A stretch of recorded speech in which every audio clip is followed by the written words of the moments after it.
Welcome to Chirala local channel. Me Janardhan Perala journalist. ఈ రోజు YSR Congress party Chirala పట్టణాధ్యక్షులు మన మేరీబాబు గారు స్టూడియోకి వచ్చి ఉన్నారు. ఆయనతో ఒక చిన్న ఇంటర్వ్యూ చేద్దాం. నమస్కారం మేరీబాబు గారు, ఎలా ఉన్నారు? ఈ 2 రోజుల నుంచి గత 2 రోజుల నుంచి బాగా హాట్ టాపిక్ గా ఉంది. ప్రధానంగా వైఎస్ఆర్ కాంగ్రెస్ పార్టీలో బాగా చర్చ జరుగుతుంది. మన విజయసాయి రెడ్డి గారు రాజీనామా చేశారు, అలాగే ఎంపీ పదవికి కూడా రాజీనామా చేశారు. దీన్ని ఏ కోణంలో చూడవచ్చు అంటారు? నా సింపుల్, చర్చ జరుగుతుంది, పార్టీలో జరుగుతుంది అని అన్నారు. ఇది పార్టీలో జరుగుతుందా, అపోజిషన్ లో జరుగుతుందా, మీడియాలో జరుగుతుందా? ఇప్పుడు సింపుల్ గా అర్థం చేసుకోవాల్సింది ఏంటంటే, ఒక వ్యక్తి ఒక నిర్ణయం అనేది బట్టబయలు చేసినప్పుడు ఆ వ్యక్తి స్వయంగా, ఇప్పుడు ఒకసారి విజయసాయి రెడ్డి గారి వీడియో కనుక మీరు చూసినట్లయితే, అతనికి ఉన్నటువంటి పరిస్థితులు నేను చేయలేనేమో అని దీనిని వేరే వాళ్ళ చేత రీప్లేస్ చేస్తే బాగుంటుంది అని ఒక తలంపుతో అతను రాజీనామా చేయడం జరిగింది. ఈరోజు ఒకటే గుర్తుపెట్టుకోవాలన్న, అధికారం ఉన్నప్పుడు కానీ అధికారం లేనప్పుడు కానీ, అధికారం ఉన్నప్పుడు కూడా చాలామంది మంత్రులు కానీ రాజ్యసభ సభ్యులు కానీ వీళ్ళు ఒకటే మాట అన్నారు, వైఎస్ఆర్సీపీకి ఇద్దరు, జగన్ గారు కార్యకర్త, ఇరువురు కలిసి ఉన్నంతసేపు దీన్ని ఎవరు దీన్ని ఏమి చేయలేరు, కదల్చలేరు. విజయసాయిరెడ్డి గారు వెళ్ళటం అనేది పూర్తిగా ఆయన వ్యక్తిగతం. ఇక లాసు ప్రాఫిట్ అనేది ఉండదన్న, ఒక వ్యక్తి వల్ల ఏం ఉండదు. ఇక్కడ జగన్మోహన్ రెడ్డి గారి ఒక బ్రాండ్, ఆ బ్రాండ్నే ఆయన కష్టమే వైఎస్ఆర్సీపీ యువజన శ్రామిక రైతు కాంగ్రెస్ పార్టీ అనేది ఆయన కష్టమే. ఆయన వెన్నంటూ కార్యకర్తలుగా ఎప్పుడు మేము ఉంటాం. దీన్ని ఫోకస్ చేసుకొని ఏదో స్వలాభం చేసుకోవాలనేది అపోనెంట్ వాళ్ళు క్రియేట్ చేస్తున్నటువంటి క్రియేషన్ తప్పితే మేము చాలా స్టేబుల్గా ఉన్నాం, వీటన్నిటిని మేము ఆహ్వానించడానికి రెడీగా ఉన్నాం. అంటే ఆయన స్టేట్మెంట్ ఏంటంటే, అబద్ధాలు చెప్పలేకే నేను రాజకీయాల నుంచి వైదొలుగుతున్నాను అని చెప్తున్నారు. అది ఎంతవరకు కరెక్ట్? అది ఆయన స్టేట్మెంటా మీడియా వాళ్ళు అడిగిందా? మీరు ఒకసారి చూస్తే, అబద్ధాలు చెప్పలేక మీరు జగన్మోహన్ రెడ్డి గారు వలన రాజీనామా చేస్తున్నారా అనేది ఒక మీడియా అతను అడుగుతారండి. అడిగినప్పుడు ఆయన ఏమంటాడంటే, ఇప్పుడు దాకా నేను చెప్పింది అబద్ధాలు అయితే ఇప్పుడు నేను నిజం చెప్పాలా అంటాడు. సో దానికి కూడా నేను మీకు వివరణ ఇచ్చుకుంటా. ఏంటంటే, ఇప్పుడు అబద్ధాలు చెప్పడం అంటే, ఇప్పుడు మేము అధికారంలో ఉన్నాం అబద్ధాలు చెప్పడానికి. ఇప్పుడు మాదేం అధికార పార్టీ కాదు కదా. మేము అధికార పార్టీ అయితే మేమేది ఇది చెప్తాము, అది చేయట్లేదు, ఇది చెప్తాం, అది చేయట్లేదు. 98% యొక్క మేనిఫెస్టోని అమలుపరిచిన ఏకైక ప్రభుత్వం ఏదన్నా ఉందంటే జగన్మోహన్ రెడ్డి గారి ప్రభుత్వం. 29 రాష్ట్రాల్లో మీరు గత ప్రభుత్వం కానీ ఇప్పుడున్న ప్రభుత్వం కానీ అంతకుముందున్న ప్రభుత్వాలు కనుక చూసుకున్నట్లయితే 98% మేనిఫెస్టోని అమలుపరిచేసిన ఏకైక ఒక్క మగాడు మా నాయకుడు జగన్మోహన్ రెడ్డి గారు. మేనిఫెస్టోని ఒక భగవద్గీత లాగా, ఒక ఖురాన్ లాగా, ఒక బైబిల్ లాగా తలంచి ఆ మేనిఫెస్టోనే ఒక సింబల్గా చేసి ప్రతి పార్టీ ఆఫీస్లో దాన్ని ప్రతి నిమిషం స్మరించుకుంటూ దాన్ని అమలుపరిచినటువంటి నాయకుడు జగన్మోహన్ రెడ్డి గారు.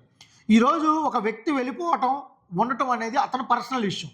మీరు ఒకసారి గమనించుకోండి, నాకు వ్యక్తిగతంగా నేను తీసుకున్నటువంటి నిర్ణయాలని నేను ఒకళ్ళ గురించి ఒకళ్ళ ఎక్స్ప్లెనేషన్ ఇవ్వడం అనేది రైట్ కాదు. ఎందుకంటే ఆయన పర్స్పెక్టివ్లో అది రైట్ అయి ఉండొచ్చు, కానీ ఆయన పబ్లిక్లో ఉన్నారు కాబట్టి మనం మాట్లాడుకోవడం కూడా తప్పు కాదు. మా వివరణ ఏంటంటే, మా పార్టీలో పెద్ద నాయకులు ఉండొచ్చు, పెద్ద నాయకులు వెళ్ళొచ్చు, ఉండినా దండం పెడతాం, వెళ్ళినా 2 దండాలు పెడతాం. కానీ నాయకుడికి కార్యకర్త ఎప్పుడైనా సరే ఒక కుటుంబ సభ్యుల్లాగా పార్టీ కలిసి ఉంది. మీరు ఒకసారి గమనించుకోండి, ఫస్ట్ యువజన శ్రామిక రైతు కాంగ్రెస్ పెట్టినప్పుడు ఎవరున్నారు? 0.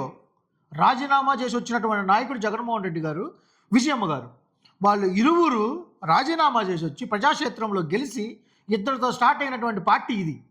తర్వాత 68 మందిని స్టార్ట్ చేసినటువంటి వ్యక్తి జగన్మోహన్ రెడ్డి గారు. దాని తర్వాత 151 మంది ఎమ్మెల్యేలని చరిత్ర సృష్టించినటువంటి వ్యక్తి జగన్మోహన్ రెడ్డి గారు. సరే, ఈ 2024 ఎలక్షన్ ఏ విధంగా జరిగిందో మీకు తెలిసిన విషయమే. నేనేమన్నానంటే, కార్యకర్తలకి నాయకుడిని దూరం చేసే ప్రయత్నం ఎంతమంది కట్టకట్టి దానికి ప్రయత్నించినా అది విఫలమే. విజయసాయిరెడ్డి గారు వెళ్ళింది పూర్తిగా ఆయన వ్యక్తిగతమైనటువంటి విషయం. ఎందుకు ప్రత్యక్ష రాజకీయంలో విజయసాయిరెడ్డి గారు ఉన్నారా? ప్రత్యక్ష రాజకీయంలో విజయసాయిరెడ్డి గారు కంటెస్ట్ చేశారా? ప్రత్యక్ష రాజకీయంలో విజయసాయిరెడ్డి గారు చేయలా. అట్లని విజయసాయిరెడ్డి గారు మేము తక్కువ చేయట్లేదు, మా దగ్గర నుంచి వెళ్ళారని. అతను యొక్క నాలెడ్జ్ మాకు చాలా యూస్ఫుల్ అయింది. కానీ అతని వ్యక్తిగతాన్ని, అతనుకున్న పర్సనల్ ఆస్పెక్ట్ని వీ రెస్పెక్ట్ హిమ్.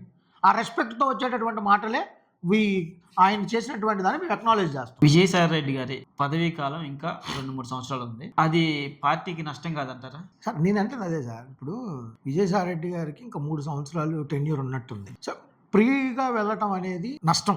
ఒకవేళ పార్టీని రిప్రజెంట్ చేయడానికి కానీ, పార్టీ యొక్క సిద్ధాంతాన్ని కానీ, జరుగుతున్నటువంటి నష్టాల్ని కానీ, వాయిస్‌ని చూపించేటటువంటి ప్రయత్నంలో అది కంపల్సరీగా ఒక మేరకి డ్రాబ్యాక్ అని చెప్పుకోవాలి. కానీ మీరు గమనించండి, 2014 68 మంది గెలిచాం, 23 మంది వెళ్ళిపోయారు. కానీ మా వాయిస్ ఆగిందా? మా వాయిస్ ఆగలేదే. ఇక్కడ ఈ పార్టీ అనేది ఒకళ్ళ మీద డిపెండ్ అయ్యి ఉండే పార్టీ కాదు. కార్యకర్తల మీద పూర్తిగా ఆధారపడే పార్టీ. కార్యకర్తల యొక్క వాయిస్‌ని మేము అందుకే కదా ఇప్పుడు అసెంబ్లీకి వెళ్ళకపోవటం అనేది చాలామంది దీన్ని వ్యతిరేకిస్తున్నారు. కానీ అసెంబ్లీకి వెళ్తే జరగలేనటువంటిది అసెంబ్లీ జరిగే సెషన్స్ టైంలో మీడియా ముందుకొచ్చి మీడియా దాంట్లో పెట్టి ప్రశ్నిస్తున్నటువంటి వ్యక్తి జగన్మోహన్ రెడ్డి గారు. ఈరోజు నైతికత లేనటువంటి పరిపాలన చూస్తున్నామా లేదా మనం? ఈరోజు ఒక వాయిస్ పోయింది, ముందుగానే వెళ్ళిపోతుంది అనే ఆలోచన అయితే ఉంది. కానీ అతను తీసుకున్న నిర్ణయాన్ని వ్యతిరేకించేటటువంటి రైట్ మనకు లేదు కదా. ఇండివిజువల్ యొక్క రైట్ని మేము ఎలా వ్యతిరేకిస్తాం? అతను పెద్ద వ్యక్తి, అతను ఎంతో ఉపయోగపడినటువంటి వ్యక్తి. ఆ ఉపయోగాల్లో నుంచి వచ్చేటటువంటి కొన్ని ప్లస్లు చాలా జరిగినాయి. వీటన్నిటినీ చూసుకుంటే వెళ్ళిపోవటం అనేది అతను తీసుకున్న నిర్ణయానికి ప్రకారముగా అతనేమన్నాడు, నా శేష జీవితాన్ని హార్టికల్చర్, నేను ఫార్మింగ్ చేసుకోవాలని ఇష్టపడతా ఉన్నాను, నేను దానికి ఉండాలని, నేను దాంట్లో గడపాలని అనుకుంటున్నాను, నేను పని చేయలేకపోతా ఉన్నాను, ఈ పని వేరే వాళ్ళకి కల్పిస్తే బాగుంటుంది, వాళ్ళు ప్రజల తరపున నిలబడతారు కదా అని మాట వాడాడు. ఇక దానికి మనం ఏం వ్యతిరేకం చెప్తాం? దాన్ని యాక్సెప్ట్ చేయక. ఓకే, విజయసాయి రెడ్డి గారు గతంలో ఎప్పుడూ నేను హిందువునని చెప్పుకోలే ఎక్కడ. కానీ మొన్న ఇంటర్వ్యూలో నేను వెంకటేశ్వర స్వామిని నమ్ముకున్నాను, వెంకటేశ్వర స్వామి భక్తుణ్ణి అని చెప్పారు. అంటే ఇది ఏ కోణంలో చూడొచ్చు అంటే, ఆయన బీజేపీకి ఏమన్నా కొంచెం భయపడుతున్నారని, లేదా రేపు రాజీనామా చేసిన తర్వాత బీజేపీలోకి వెళ్ళాలని ఏమైనా ఆలోచన ఉందంటారా? ఇప్పుడు మనకు ప్రియాంబుల్ ఆఫ్ కాన్స్టిట్యూషన్ ఉంది, freedom of religion, freedom of expression. ఆయన చెప్పిన సందర్భాన్ని పట్టుకొని ఆ సందర్భం వల్ల భయపడుతున్నారంటే, అసలుకి బీజేపీలో ఒక పాలు భాగస్తులైనటువంటి ఆర్ఎస్ఎస్ మరాఠీలో ఉన్నటువంటి రాజ్ ఠాక్రే యొక్క సంస్థను ఏం చేశారు బీజేపీ వాళ్ళు? ఇప్పుడు దాంట్లో పనిచేసిన ఎంపీలు మొత్తం సిఐడి రైడింగ్ చేయలేదా? మరి వాళ్ళు హిందువులు కదా. ఇక్కడ కాన్సెప్ట్ అది కాదు సార్. అతనికి ఉన్నటువంటి ఎక్స్ప్రెషన్ని ప్రజెంట్ చేసుకోవటం అనేది అతని నైతిక విలువ. అతను జరుగుతున్నటువంటి దాన్ని చెప్పుకోవటం అనేది జరుగుతుంది. ఈరోజు జనరల్గా జరుగుతుంది ఏంటంటే సార్, మీడియా కూడా ఇప్పుడు ఒక హిందూ అయితే బీజేపీకి ఉండాలనేది రూల్ కాదు సార్. ఇప్పుడు చూడండి మీరు, ఇప్పుడు వైసీపీలో ఉన్న వాళ్ళు ఎంతమంది ఉన్నారు, టీడీపీలో ఉన్న వాళ్ళు ఎంతమంది ఉన్నారు. రెండోది, నిజంగా బీజేపీ వాళ్ళు ప్రతి ఒక్క హిందువుని దాని ఏమంటారు కాపాడుతున్నట్లయితే, ఇప్పుడు మన మహారాష్ట్రలో జరిగినటువంటి మన ఎలక్షన్స్ చూశారు కదా, ఏ విధంగా జరిగినాయి? రాజ్ ఠాక్రేకి వ్యతిరేకం జరగలేదా? మరి రాజ్ ఠాక్రే గారు ఎవరికి సంబంధించినటువంటి వ్యక్తి? రాజ్ ఠాక్రే గారు బీజేపీ వచ్చిందో వాళ్ళ వల్ల. ఇప్పుడు వీళ్ళు ఇద్దరు కలిసి అన్నదమ్ముల్లాగా మెలిగినటువంటి పార్టీల్లో వాళ్ళని ఏ విధంగా హింసించినటువంటి దాఖలాలు ఉన్నాయి. కాబట్టి ఇదేంటంటే, మీడియా అనేది ఒక జోనర్ని క్రియేట్ చేసుకొని ఆ జోనర్లో వెళ్ళేటటువంటి పరిస్థితుల్లో బీజేపీకి హైప్ తీసుకురానేటువంటి పరిస్థితులు జరుగుతూ ఉన్నాయి. ఈరోజు మీరు కేసు గురించి వచ్చారు. నిజంగా విజయసాయి రెడ్డి గారికి కేసుల మీద భయం అయితే, విజయసాయి రెడ్డి గారు 2011లోనో 12లోనో వెళ్ళిపోవాలి. మరి వెళ్ళలేదు కదా. విజయసాయి రెడ్డి గారు దాంట్లో నిలబడ్డాడు, నిలదొక్కున్నారు, పోరాడారు. చట్టం ఎవరికి చుట్టం కాదు సార్. మాకు చట్టం మీద గౌరవం ఉంది, కోర్టుల మీద మాకు గౌరవం ఉంది. ఆ గౌరవ కోర్టుల్లోనే తేల్చుకోవాలని అనుకున్నారు కాబట్టే కన్సిస్టెంట్గా ఈ రోజు వరకు కూడా ఉన్నారు. వెళ్ళిపోయాడు కదా అని బురద జల్లాలనే ప్రయత్నం అయితే వైసీపీ చేయదు, మేము చెయ్యం. ఆయన వెళ్ళినటువంటి సినారియోని మేము యాక్సెప్ట్ చేస్తున్నాం. ఎందుకంటే అది ప్రొఫెషనల్గా చెప్పినటువంటి మాట, అదేవిధంగా మేము యాక్సెప్ట్ చేస్తున్నాం. మా అధినాయకుడు కూడా అదే విధంగా చెప్పారు. మాకు చెప్పడం అంటే ట్విట్టర్ ద్వారా ఆయన యొక్క భావాన్ని ప్రచురితం కూడా చేయడం జరిగింది. ఇప్పుడు ఈరోజు ఆయన యొక్క భావాన్ని ప్రచురితం చేశారంటే, ఆ భావం అతను భయం మీద వెళ్ళ చేశారనుకుంటే, ఆ భయం 2011లోనే ఉండాలి. 2011లో జరిగింది అనుకుంటే ఇదేమైనా పెద్ద జరుగుతుందా? 13 ఛార్జ్ షీట్లు చేశారు. 13 ఛార్జ్ షీట్లలో మొత్తం కలిపి 5,000 కోట్లు అయితే, ఇదే మీడియా 1,00,00,000 కోట్లు అని అసలు ఇదే గంట పదంగా చెప్పింది. మీరు ఒకసారి సినారియో చూసుకోండి. భయం అనేది ప్రతి ఒక్కరికి ఉంటుంది.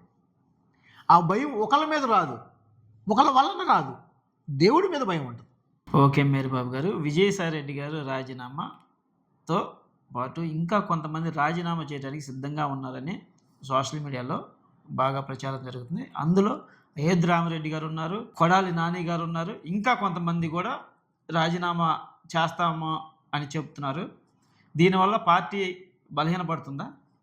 మీరు అన్నదానికి నేను ప్రూఫ్ చూపిస్తాను. అయోధ్య రామిరెడ్డి గారు యుఎస్ నుంచి ఇచ్చినటువంటి స్టేట్మెంట్, వచ్చినటువంటి వార్తను ఖండిస్తూ నేను యుఎస్లో ఉన్నాను, వచ్చిన వెంటనే మీడియా ముందుకు వచ్చిన వెంటనే ఎయిర్పోర్ట్ దాటిన వెంటనే మీడియా ముందుకు వచ్చి నా యొక్క భావాన్ని నేను చెప్పుకుంటా, నేను ఏ పార్టీ వేయట్లేదని చెప్పారు. ఇదేంటంటే సార్, ఇప్పుడు జనరల్గా ఒక ఒక ఒక సినారియో క్రియేట్ చేసి ఆ సినారియోలో వైసీపీ అయిపోతుంది, వైసీపీకి ఏమీ లేదు, ఇదే పని గత 10-15 సంవత్సరాల నుంచి చేస్తూనే ఉన్నారు. వైసీపీకి జనాదరణ ఎక్కడ పోలా. 40% సార్ మేము వచ్చింది. మాకు ఎన్ని పార్టీలు? టీడీపీ, జనసేన, బీజేపీ, కమ్యూనిస్టు, ఇంకా చిన్న చిన్న పార్టీలన్నీ మేము ఒక్కరం. వాళ్ళంతమంది కలిస్తే వాళ్ళకి వచ్చింది ఎంత, మాకు వచ్చింది ఎంత? మాకు 40%. వాళ్ళకి మాకు ఎంత డిఫరెన్స్ చేసి 12%, 8 to 9%. మళ్ళా ప్రభాకర్, ఆనరబుల్ ఫినాన్స్ మినిస్టర్ గారు వాళ్ళ హస్బెండ్ 12.36% ఆఫ్ ఓట్స్ ఈవీఎంలో డమ్ చేశారని మాట్లాడిన సంఘటనలు ఉన్నాయి. వాళ్ళకి మనకి డిఫరెన్షియేషన్ ఎంత ఉంది? 9 to 11% ఉంది. అంటే ఈరోజు ఈ సినారియోని ఎట్లా చూడాలి మనం? గెలుపు ఓటమిలు దైవ నిర్ణయం, దాన్ని మేము యాక్సెప్ట్ చేస్తున్నాం. ఈరోజు మాకు ఒక ఎజెండా ఉంది, మా నాయకుడికి ఒక ఎజెండా ఉంది. ఆయన ఎజెండాని క్యారీ ఫార్వర్డ్ చేయడానికి కార్యకర్తలు లక్షల మంది ఉన్నారు. 40% ఆఫ్ ఓటింగ్ ఒక పార్టీకి వచ్చిన చరిత్ర ఉందా? చూపించమనండి. ఇప్పుడు వాళ్ళు ఇండివిజువల్గా ఎందుకు కంటెస్ట్ చేయలేకపోయారు? ఇండివిజువల్గా నిజంగా మేము తోపులో అనుకున్నప్పుడు కంటెస్ట్ చేస్తుంటే వాళ్ళు మాట్లాడితే ఓకే ఒకరితో మర్జ్ అయ్యి కలిసి పనిచేయటం అనేది తరతరాల నుంచి వస్తుంది, మేము యాక్సెప్ట్ చేస్తాం. దానికి కూడా అంతమంది కలిసి పోరాటం చేస్తేనే వచ్చినటువంటి ఓటింగ్ ఎంత? ఒక్కడగా వచ్చిన పోరాటం చేసినప్పుడు ఓటింగ్ ఎంత? 40%. మాకు దాదాపు మా జనాదరణ కోట్లలో ఉంది సార్. సో దీన్ని బట్టి మీరు అర్థం చేసుకోండి, నేను చెప్పేది కాదు. మాకు జనం ఎంతమంది బలం చెప్పారు, జనం ఎంతమంది మమ్మల్ని నుంచి నడిపిస్తూ ఉన్నారు. కార్యకర్తలు జగన్మోహన్ రెడ్డి గారు ఎల్లవేళలా కలిసే ఉంటారనేది మీడియా వాళ్ళు కంపల్సరీ గుర్తుపెట్టుకోవాల్సినటువంటి మాట ఇది.